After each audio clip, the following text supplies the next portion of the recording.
Whenever I meet a client, current clients, new clients, etc., I always ask, okay, how much are you billing a week? How much do you need to bill a week to cover your costs? Or how much do you need to bill a month? If you think weekly, answer me weekly. If you think monthly, answer me monthly. And there's nothing I hate more when they don't know how much they need to bill per week, per month, right? You have costs. If you're a small business, if you got five guys working for you, right?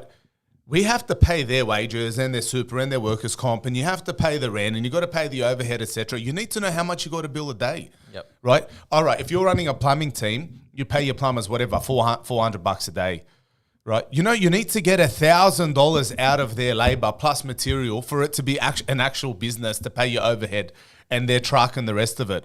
So if you run the numbers, you need whatever four plumbers, $4,000. I need to bill $20,000 a week. That's very important because at the end of the week, if you're billing $15,000, you're doing something wrong. If you can't tell me how much you need to bill per week, per month, there's something going on there. Yeah, I completely agree with that. And how many times, just so everyone knows, how many times do you have a sales meeting where you ask the very common question, what were your sales last month, last week, or last year? How many times do they say, I have NFI? Yeah, I hate that. It upsets me.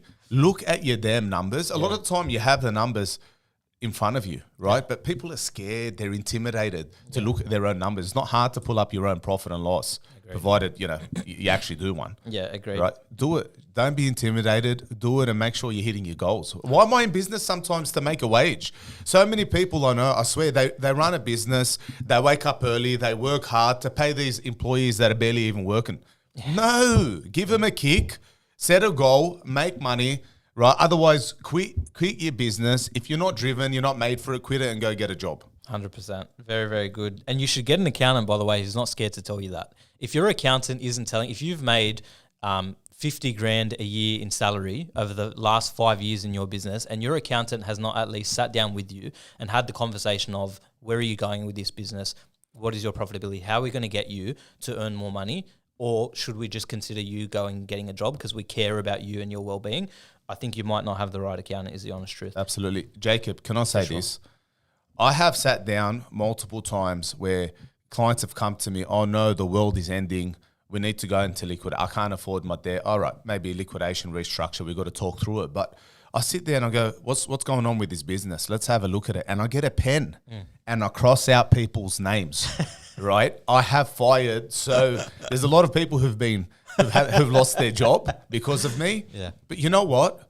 You're sitting as a dead weight. Go somewhere else and add value to another business. 100%. Right? Otherwise, you're going to hurt a business. I have no problem grabbing a pen and crossing out some costings to keep a business going. The general manager of GM, I forgot his name, but he's written a book.